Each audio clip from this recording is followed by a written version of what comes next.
Hello, everyone, and welcome back to another Babbling Irons match review show with myself and Sloth. West Ham 1, Crystal Palace 2. We predicted it, Sloth, in our preview that we were going to lose this game. And yeah, lo and behold, we lost again. That makes it 3 defeats in a row at home at the London Stadium, 3 London derbies in a row lost for West Ham and Graham Potter this season. And as of recording, Graham Potter's still in the job, but massive pressure and scrutiny under his position at West Ham now, and it looks pretty untenable with the position we're in. And again, the way we played yesterday was not encouraging at all. Palace deserved winners. I thought we were really poor for the majority of the game. Crystal Palace played very well, didn't need to do an awful lot, to be honest, and it could have been a lot more than 2-1 had certain situations gone their way. But we're going to review everything, talk you guys through the key highlights and goals from the game, break down all of the tactical issues under Graham Potter that still exist, including set pieces, and also looking ahead to what we need going forwards, whether that's going to be Graham Potter's dismissal, whether that's going to be a tweak in how we're playing. There's a lot of different things we need to discuss. So if you do enjoy it, leave a like, subscribe to the channel. And yeah, first off, Sloth, with the lineups. These were the lineups for both teams. So West Ham, Areola back in goal for Hermansen, which is another big call from Potter. Back four stayed the same with Juve, Kilman, Mavropanos, Walker-Peters. Midfield 3 of Ward, Prowse, Paqueta, Fernandez, which I think we anticipated given that Souček was serving his first game of his suspension.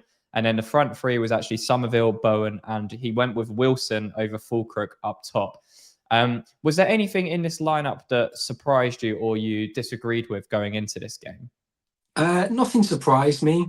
Nothing surprised me because I think we all thought that he would pick James Ward-Prowse, he would stick with James Ward-Prowse. He has stuck with James Ward-Prowse, and yet again, he offered nothing. I think the biggest disappointment for me is that he's sticking with the 4-3-3, and the signs are there. And I think this is what Potter's kind of alluded to. He's going, well, there are some signs there. Well, the only positive sign is that we're not hemorrhaging goals in the same way, but also that you can see both wing backs are adding something. You can see they're linking up with the attackers on either side, Somerville and Bowen. But they're the only real threat because we've got nothing down the middle. And I think going to that point, we all wanted to see him start a striker last week. Yesterday showed why that's kind of null and void at times. Yeah. And it's not a dig at Wilson. I would be one of the first people to take a pop at Callum Wilson if I could, but it's not on him. And I think the setup is correct. The selection is wrong. And it's like the old Morecambe and Wise things, I'm playing all the right notes, but not necessarily in the right order. And I think that's the problem at the moment. Yeah, no, I completely agree. And as you mentioned, it's just really frustrating that we can't seem to get any cohesion going. I think, we've played, 5 games in the Premier League now. We've seen a completely different lineup each time.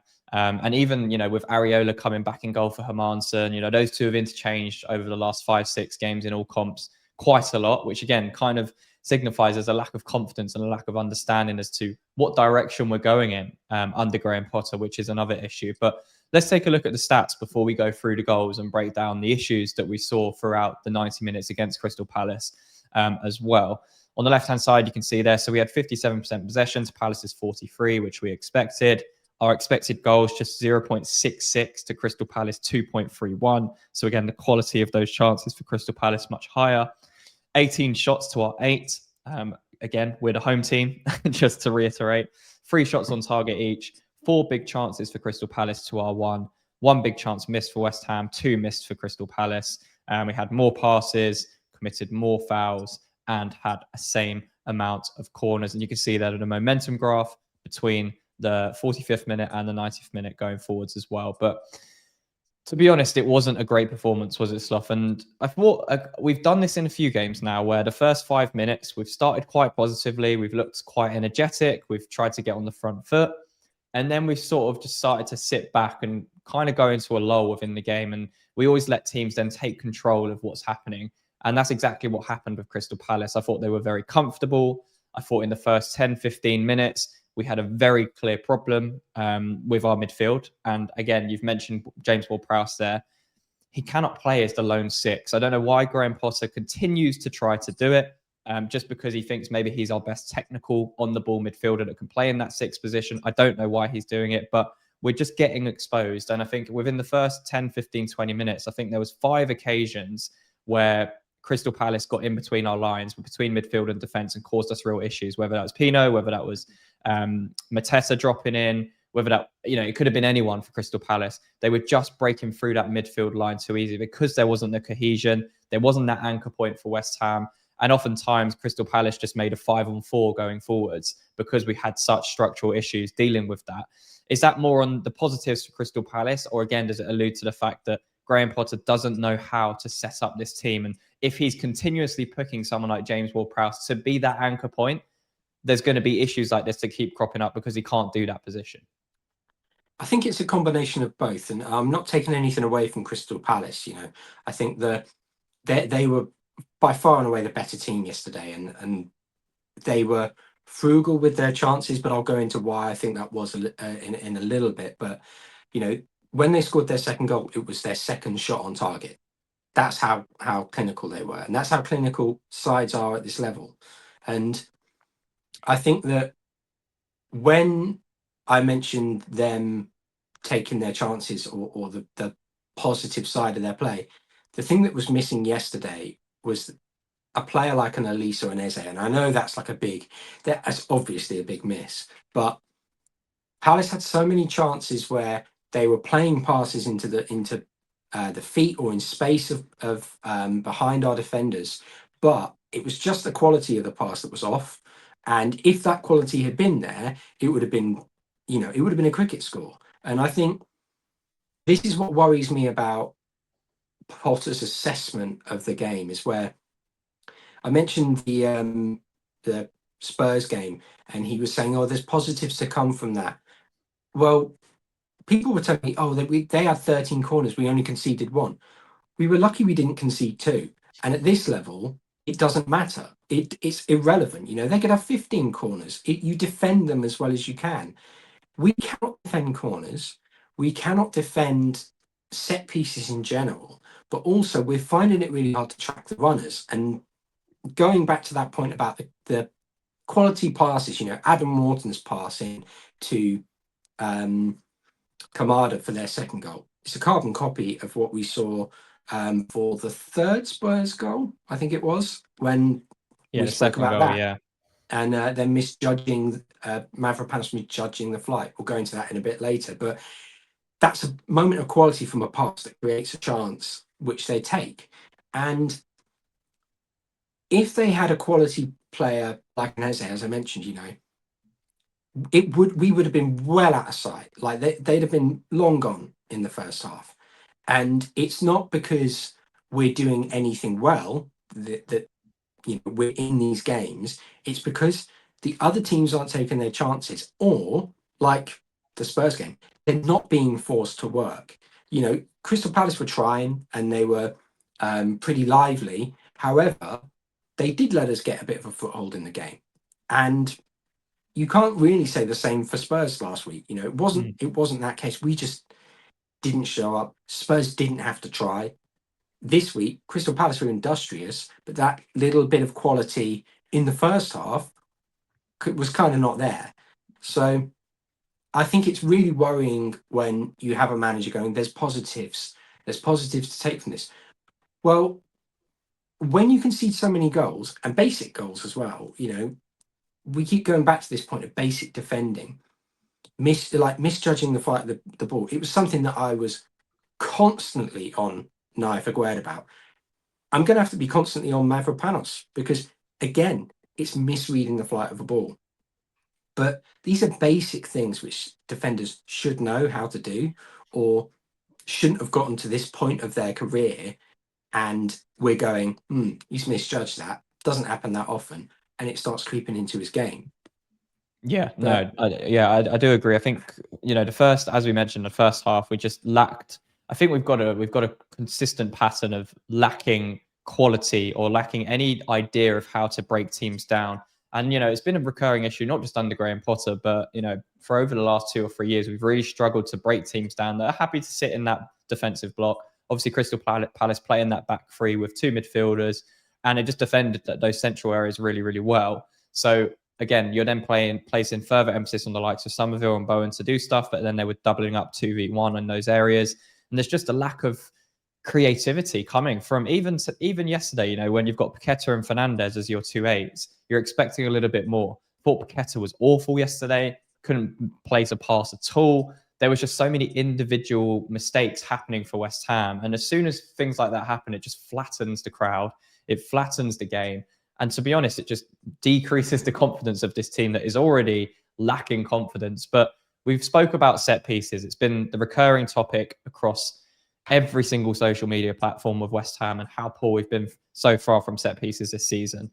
Every time yesterday I was in the stadium, Palace got a corner, it felt like everyone was sort of like holding their breath about what's going to happen. It's almost like a penalty now as to what's going to happen with the outcome. And you're just anticipating something to go wrong.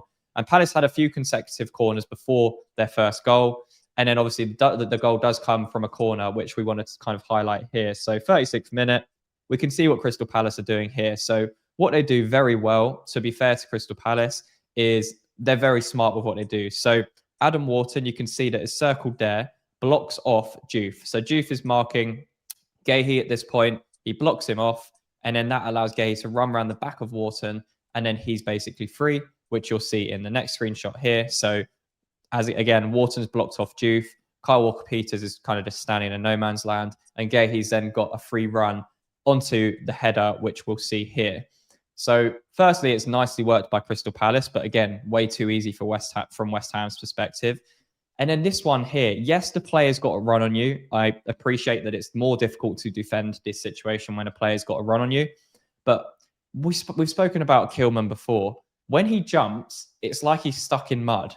He cannot get any aerial presence at all. And that's exactly what happens. Gahey isn't some 6'6" marauding centre-back, but he makes it look so easily here to just bully him in the air. He wins the first header. Kilman's just never, ever going to get to it. He's just standing in mud, not anticipating that this is going to happen, not meeting the ball, not commanding his box as you'd want a leader or a centre-back to do. And Gahey wins the header too easily. We get lucky that it hits the bar. I'm not sure if Areola actually gets a fingertip to this, but it hits the bar. And then again, we're talking about the reaction from the West Ham players. It's a little bit more difficult in this situation because Mateta's there. He's ready to pounce. He's obviously got that killer instinct in front of goal, ready to get on the second ball. And that's exactly what he does. He has a free header. It's a good instinct reaction from Mateta to follow up and score the rebound. But again, the manner of the defending before that point, Sloth, just so easy. And again, Kilman highlighting him there, who I thought had a really poor game for both goals as well. We just don't have the confidence or the aerial impetus to go and attack the ball and command our box. And teams like Crystal Palace, teams like Spurs, Chelsea, Wolves, anyone this season that we've played are smelling the danger and they're capitalising on it as well. So what did you make of that first goal? Yeah, I think it's pub football stuff. Like it's tracking your man. And if you notice, like, it's so clearly been drilled into them to mark a zone, to mark an area. You don't move from your area. Like with Kilman there, he has to sense the danger and he has to go and meet the ball. And he makes no attempt to. And, you know, he's probably got a good few inches in height on Gay. And he's been absolutely obliterated in the air purely because Gay has the run. Now, in that situation, Diouf's marking's poor. You know, I know they've been cute with it, but the marking's poor. Now, I think, again, at any level of football, if you're marking someone, that's your man. You stay on them. And even if someone's a bit cute, you make an effort to run with them. You stick with them. You stay with your man. That's really poor from Diouf. And I think he's obviously seen that there is an area of space behind them. He's expecting someone in a West Ham shirt to go and meet the ball. It doesn't happen. You can't. It's not an excuse for Diouf there. You cannot make assumptions at any level of football, because if you do, that's when you get hurt. But for not one of our centre backs to go and meet that, unacceptable in my opinion. I think it's a good 5 yards. It's a good 5 or 6 yards, I'd say, where Gay is completely unmarked, unchallenged as well. He's got a free run. That is not that is not Premier League level defending from us. And it's so clear that this is drilled into them, that this is something that has been coached. And I don't know how on earth you've gone from Graham Potter picking up players like Lewis Dunk, who would just absolutely gobble up that sort of cross into the area, to this. Like, how can you not make Max Kilman a bit better in the air when he's got 4 or 5 inches in height on Gay? I don't understand what on earth we're doing from set pieces. I know this coach that we've got was apparently terrible at Stoke. I'm not surprised. I think that there is clearly a total lack of communication, total lack of system and structure from the marking, but also the fundamentals of defending are completely missing this season. Yeah. And it's just not good enough. I think you have to give props to Mateta for reacting quickly. I feel a little bit sorry for Areola because he's got that covered. You know, if it's a little bit low and it's going goalwards, he saves that. Yeah. But it hits the crossbar and there's not much he can do. So I think it's just we've majorly let down Areola. We've majorly let down the fans, and I think Diouf has let down Kilman, but Kilman has to really take the burden for that because you can't be getting beaten so easily in the air. And it's just a shocking, like a shambolic goal to concede. It's just, again, really frustrating that, we've supposedly been working on set pieces all week to rectify the issues that have been happening so far. So they would have looked at this in a lot of detail. Yet it was still so easy for Palace. I think maybe 1 or 2 corners before this, they were completely free at the back post and the header went just wide. So again, the warning flags were there. So there hasn't really been any real improvement. I didn't notice anything that made me think that, oh, West Ham are a lot better defending their box right now. It was still, I had still a massive lack of confidence in what they were doing. And as you said there, Kilman cannot just hold that position without attacking the ball and just standing in mud. He cannot do it as one of our centre backs. You can't do that in the Premier League. And it's just really frustrating that, again, we've conceded in a manner we've done. We've gone 1-0 down in the manner that we did against Crystal Palace. But to be honest, the first half, really, really flat from West Ham. I think we had maybe 1 shot in the first half compared to Crystal Palace's 7 or 8. So again, the domination was there, whether it was possession or not. Palace controlled that first 45 minutes with ease. Other than the first 5 minutes, really, it was their game and they were controlling it, causing us issues. We didn't know then what to do on the attacking side. We were trying to just give the ball to Somerville and say, create something. I thought Jared Bowen was really, really quiet. And that's credit to both Gahey and Mitchell on that left-hand side for Crystal Palace. I thought they got really tight to him, blocked off any kind of space that he had on the right-hand side and just nullified the threat that he had, which meant then we were trying to force things through the other way and it just didn't work as anticipated. But we go in 1-0 down at half time. Yeah, so. I mentioned the issue in the middle as well, with Callum Wilson. And this is where the recruitment is so poor. And I don't think this is an issue from Potter. I know exactly, you all probably know who I'm going to blame. We've got 2 injury-prone strikers at the club. The key thing we lack is pace, power, and a work ethic. What did we do in the summer? We didn't go out and sign a striker with any of that. We signed an injury-prone, aging striker who is very smart and can finish, but simply does not offer what we need long-term. And you rightly pick up on the fact that they zoned in on Bowen because they know that he's our most dangerous player. He's our best player. And they know also that he's not going to have anyone close to him unless it's Kyle Walker-Peters. But Kyle Walker-Peters doesn't really offer a goal threat. So when you're looking at Nicholas Fulkrug or Callum Wilson as options, you're not going to have to worry about their pacing behind you. That was very clear from when Wilson tried to break and was easily caught by Lacroix. Like it's so clear what we need, but we don't do it year after year after year. And we let down players like Jared Bowen. We let down players like Paqueta.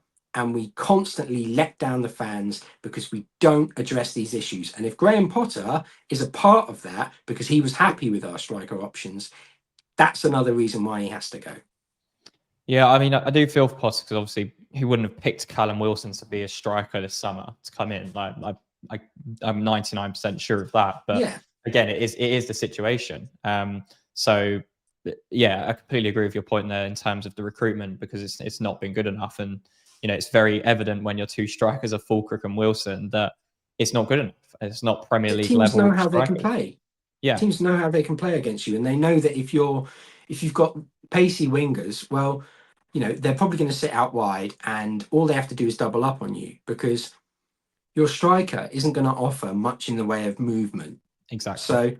So they know they can be 5 or 6 yards off that striker and give them a little bit of extra room and put a bit of doubt in the mind of the winger.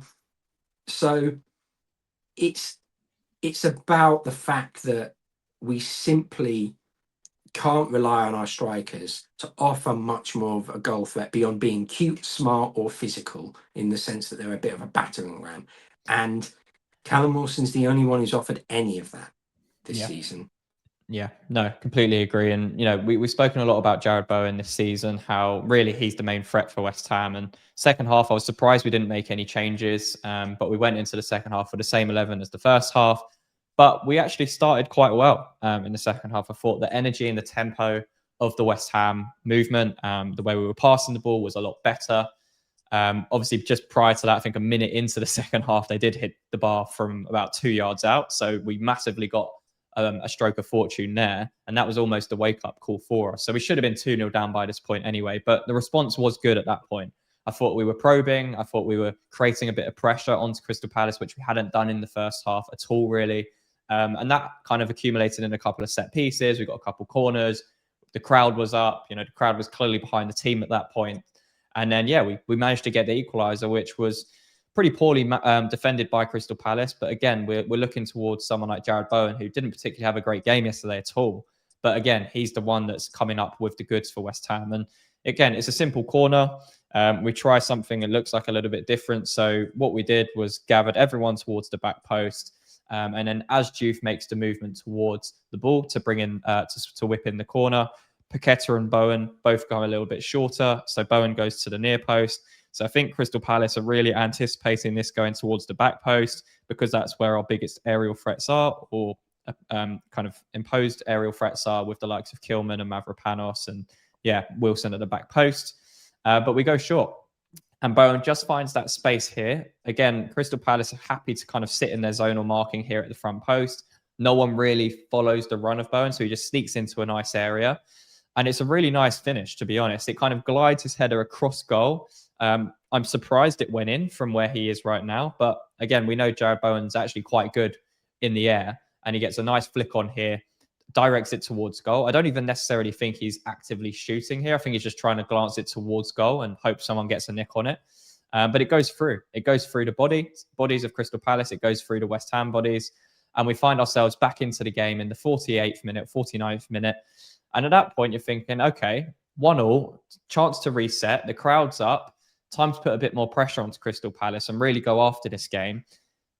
But it just didn't happen after that point, Slough. I think that was my biggest frustration is we maybe tried for a few minutes. The energy was up. We were trying to press, but then it just exposed for me the biggest issues is the lack of coordination and the lack of systematic way of pressing because we had players like Ward-Prowse jumping out. We had Paqueta and Fernandes trying to jump out, but we were just leaving massive gaps in behind. And Crystal Palace, to their credit, they remained calm. They didn't panic or buckle under that pressure as West Ham probably would have if it was the reverse situation. And they just played through us. They played through us a few times. They were starting to hit us on the break. And then I think we thought, oh, okay, maybe we shouldn't be going gung-ho and pressing out like we do because we don't know what we're doing. And then, yeah, Crystal Palace just slowly started to take back control, limited West Ham to anything really.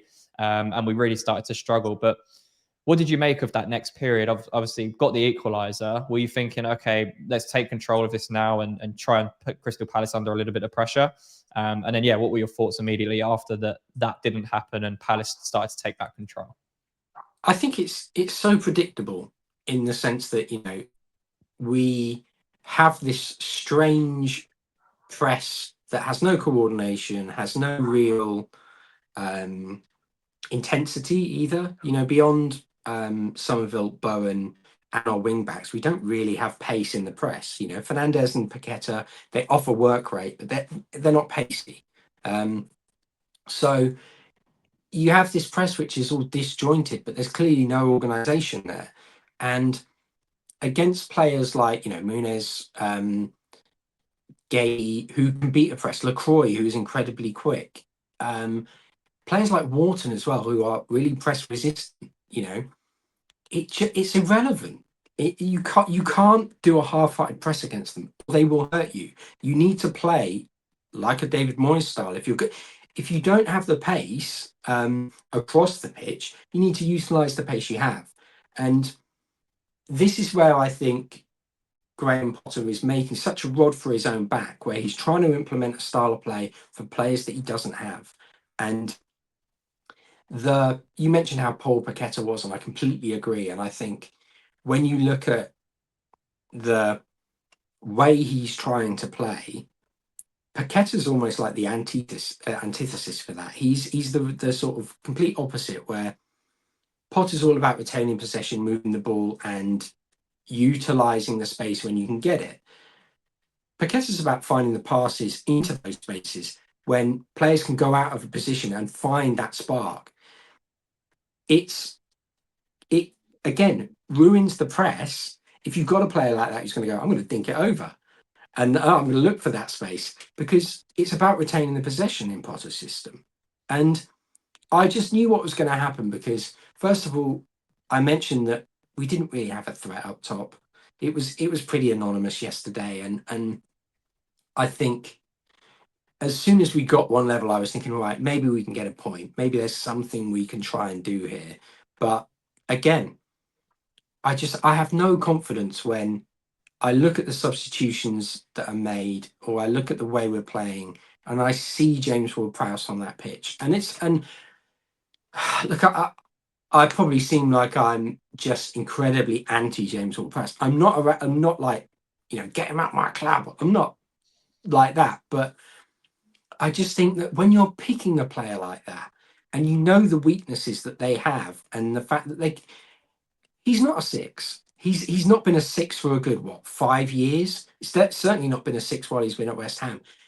So what on earth is making you think I'll pick him there? You know, It's not it's even that stuff. such He's definitely not a solo six in this yeah, system either. it's such weak management to try and shoehorn these players in just because you potentially like them or think that you like what they offer. Mm. And when people talk about, oh, he's a leader, like, we've got a player who's won a European trophy. We've got a few players who've won a European trophy, but a player who's, you know, pushing for the England squad. We've got a player who is vital in the Brazil squad. We've got a player who is looking like they're going to break into the Portugal squad. Like, we have got quality. So I don't want to hear about people going, oh, you know, we need experience. What we need is a leader. James Ward-Prowse is not a leader. In the same way that people criticize Bowen, that he's not really a leader. He leads by example.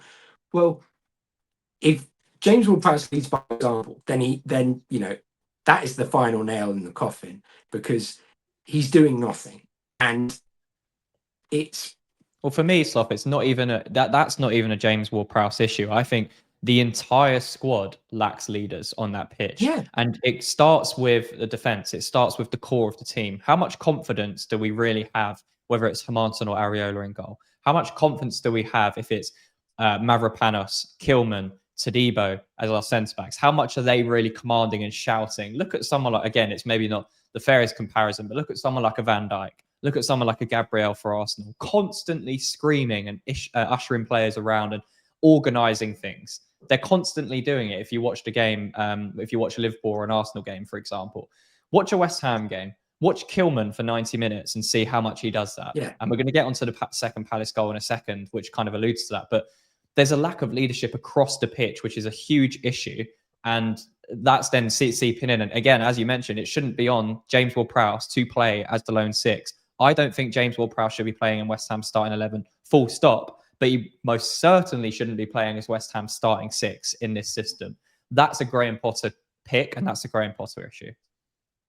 No, I completely agree, and I think that when you have these sort of misguided picks and selections for a system that already is impacted by the players you have, you're never going to really compete with a top level side. And not saying Palace are a top, you know, top team, but I'm saying they are a top level side and they They're in the deserve to be top four taken right now. They're seriously. certainly better than us. Yeah, and that's the point, is that you can't give teams chances because at this level they'll take them. We just seem content to let teams walk all over us, play their own way, and attempt to press. And I think that the press is so badly drilled, the set pieces are so badly coached at both ends of both ends of the pitch. We can look at that Bowen header, but again, it's not exactly like a genius bit of coaching. It's just Palace have switched off, really, because if they hadn't, someone goes out to meet that cross, and it's very easily defended. It's things that we're doing are simply not Premier League level, and the players are not inspiring confidence to anyone in that side, and it is clearly impacting the quality of the players that we do have, that we know we can rely on. Yeah, no, I completely agree. And we didn't really have much in terms of the way of confidence of changing things off the bench. I think obviously we're looking at players like Fulkrug and Gilherme to make a difference. Fulkrug came on around the hour mark. Again, really poor performance. Him and Wilson just completely irrelevant, completely non-existent. Again, the way we're playing isn't suiting that type of striker. And individually, they both weren't good enough. And Fulkrug, again, another one that needs to come under a bit of scrutiny, really, because again, it's a really poor performance for all the shouting and screaming he does in the press. It's again not good enough on the pitch. But yeah, as the game got out of our control, started to get a little bit stretched. We started to get a little bit tired after that 5 or 10 minute spell in the second half, and Crystal Palace just very very slowly started to take back control. And that's exactly where Crystal Palace's second goal comes from. Just West Ham really poor defending, and we're going to highlight it here. And Kilman, for me in this situation, I want to highlight the most because it kind of exemplifies all of the issues that are currently going on. The things we discussed around leadership, the things we discussed about, having an idea of what we need to do in certain situations. But you can see it here. Adam Morton receives the ball in this situation. And then we're looking at a few things. So number one, I mean, you've got the midfield of Ward-Prowse, and then you've got Fernandez and Paqueta down here. So that's our midfield three. Bowen's tucked in. Ward-Prowse's instinct here is to run out to Lerma. So in his mind, or whatever it is, he's maybe been coached, right, get close to Lerma as much as possible in this game. Fine. Okay, what are we doing in the way of communication about this? What are we looking at? Because Wharton's picked up the ball here. It looks like he's either going to go short to Lerma or put the ball into the box. So are we in a position where we are ready and anticipating this happening? Well, firstly, Kilman's looked over his shoulder. He can see the run of Kamada, but he's walking out. To me, that body language is not the body language of a centre back ready and anticipating something to happen. Ward-Prowse is running out to Lerma, so that space is being vacated. And then Kamada's running in between that space between Kyle Walker-Peters and Mavropanos, who are already marking 2 players each. They've already got a player each there. So Kilman's the spare man here. Where's the communication here between Mavropanos and Kilman that this situation is arising? Why are they not screaming at each other to make sure that this is covered and I'll make sure that this doesn't happen and this player does not have a free run? If I move it forwards very slightly a frame, again, Kilman's body position in here, he's static. Wharton at this point is shaping up to cross. Kamada's already made the run. Kyle Walker-Peters is looking out towards Mitchell on the left-hand side, so he's already occupied. But what are we doing? This is where there's a lack of communication, a lack of leadership, a lack of understanding for defensive instincts. And we've moved it forwards one frame again. The ball I've circled there is in the air. It's come through at this point. Look at Kilman. Kyle Walker-Peters and Mavropanos, they've gone back in. I don't have an issue with that. They've followed the flight of the ball. They've done their job at this point. Kilman is static. If Crystal Palace won this first header, Mateta has a tap-in, by the way, an absolute tap-in because Kilman's froze. He is not someone that is commanding and defending and ushering that line. Him and Mavropanos, they're both not doing it. And then we move it forwards a frame again. that kind of exemplifies what I'm saying. That's our centre back that has been caught cold, out of position. Mateta's made the run. He hasn't made a really sharp, fast movement. He's literally jogged into this space because Kilman was static and didn't recognise the danger. And then he tries to jog back in. To be honest, I think Mavropanos does well here. I think he actually wins the header really well because he's having to deal with obviously Mateta in the first instance, and then he has to drift out wide towards Kamada to stop this from happening. So I think I'm a little bit lenient towards Mavropanos in this situation because he has won this aerial duel. He's won the header. Again, maybe question marks of where it should have gone, but I think it's a good header personally. And then again, it just drops, it falls in the air. Kyle Walker-Peters and Mavropanos are on the floor because of what's happened. And take nothing away from the finish from Mitchell. It's a fantastic finish on his weak foot to volley this in first time on his right foot. It's a really good finish. But for me, that whole issue comes from, number one, a lack of pressure on the ball and just happy to sit in and not really structurally understanding where the danger is and understanding how we need to be organized and set for this position.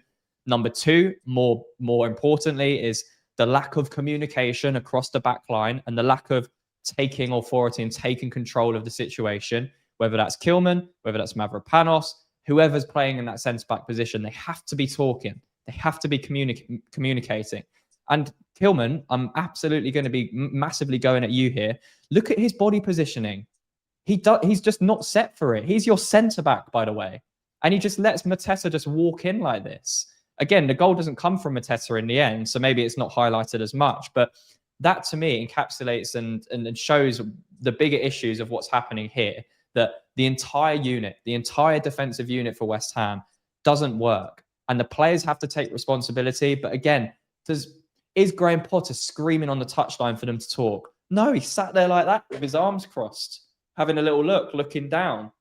What is he actually doing to influence this? You've got Glasner pressing on the side, communicating constantly with his team. You've got Graham Potter just standing there. So it comes from the top of this for me. It comes from the coach, but the players also have to take responsibility. But there's just a lack of authority, a lack of confidence, a lack of control. And for me, that's where the biggest issues are happening. But how do you look at that second goal for Crystal Palace?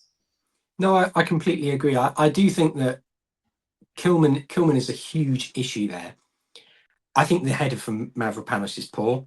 It's one that, he does win the ball, but that's kind of like, it's a 50p head. It's a header of nothing. And if I'd done that on a Sunday morning, I was a left back. I'm not tall, so if I'd done that as a left back, I'd be frustrated because I'd be thinking, I could have maybe connected with that a bit more. Could have put my head on the end of it. I think he just kind of does a similar thing to the Tottenham goal that I mentioned earlier, where he just kind of tries to connect with it in some way, but put no power onto it. And as I mentioned, you can't do that at this level. If you do that, you can create a chance for an opposition team to capitalize on. And that's exactly what happened. Now, I completely agree with your point about Kilman. I think there needs to be talking from both players, like both centre-backs there. Even Kyle Walker-Peters. Kyle Walker-Peters is culpable in this as well because he just does nothing. If he can't pick up on Kamada, then he should be looking and thinking, Mitchell's on his own there, so I need to press him. I need to put some pressure on him. I'm not saying he impacts the goal, but he could then go, okay, Mavropanos has got Kamada. That's his man. He's tracking that one. I'm going to then sit back in this space and anticipate a header down. That's the issue for me, is that there's no anticipation there. And Kilman is the guiltiest party there, because as you rightly said, if Kamada wins that header and nods it forward, Mateta's got a tap in, an absolute tap in, which he should not be getting in the Championship, League One, League Two.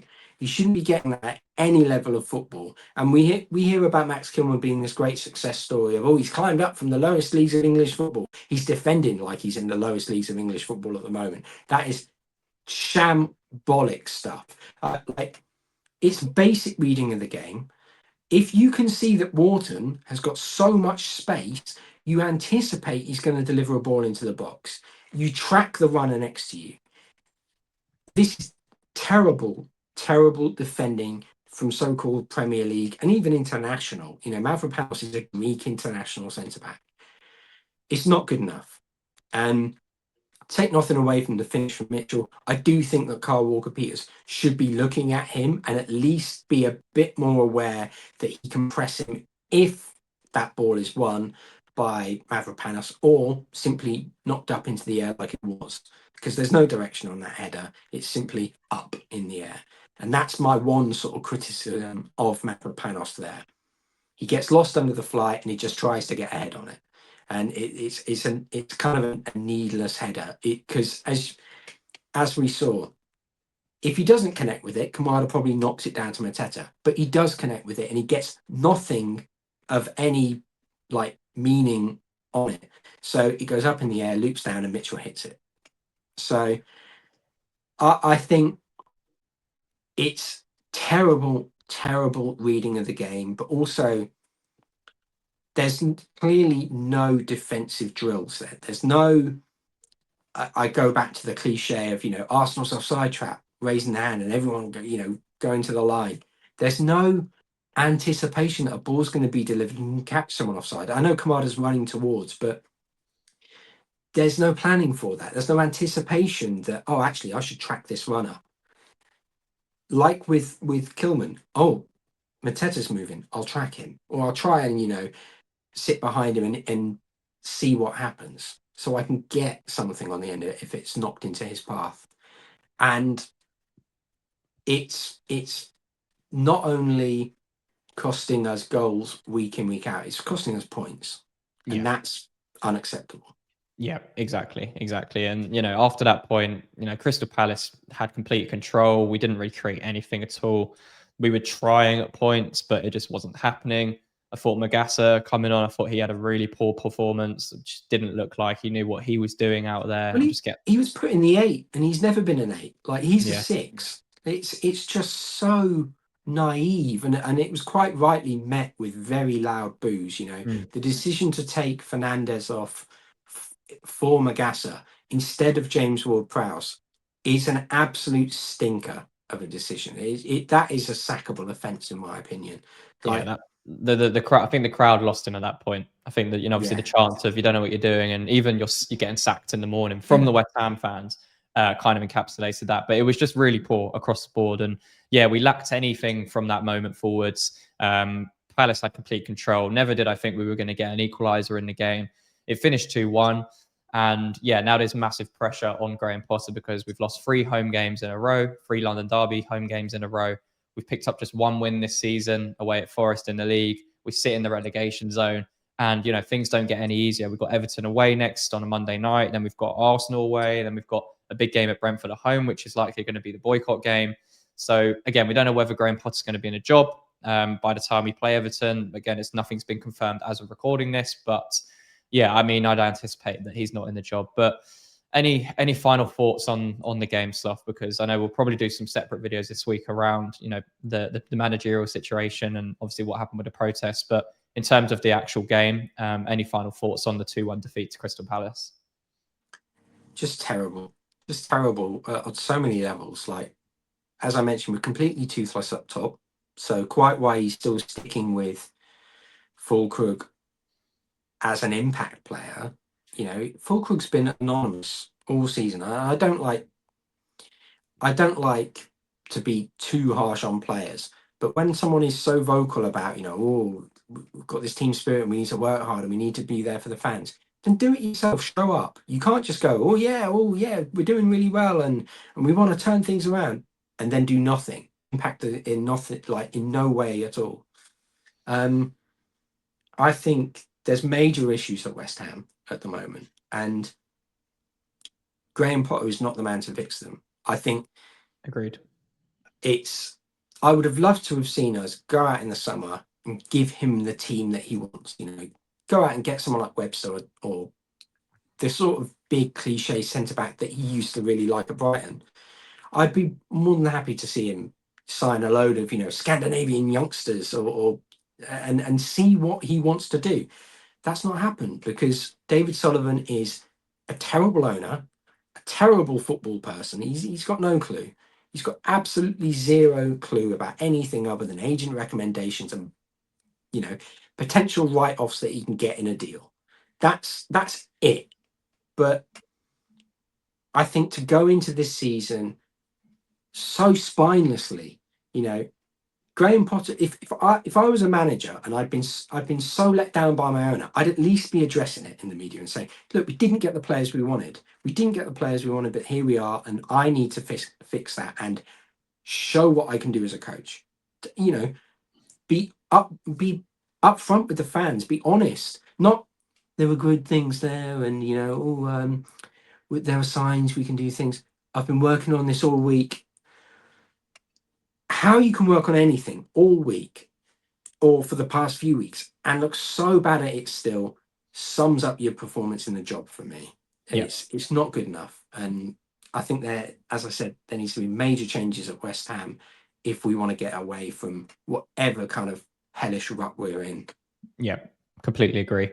Let us know down below in the comments what were your thoughts on the 2-1 defeat to Crystal Palace and the current situation we find ourselves in. Do you think Graham Potter deserves more time? Would you be sacking him after that performance at home to Crystal Palace? And again, credits to Crystal Palace. They're flying. You know, I think they've gone maybe 17 games unbeaten in a row. They're still unbeaten this season in the league. Conceded just 2 goals in their first few games, which is impressive stuff. And yeah, they look like a proper team. And yeah, credits to Glasner because he's doing a great job there as well. But not the story at West Ham. Lots of issues at West Ham that go much, much bigger than just our Premier League status going forwards. But yeah, let us know down below in the comments your thoughts on the game. If you enjoyed the breakdown, do leave a like and subscribe to the channel, as that massively helps us out. And Sloth, until the next one. On your lines.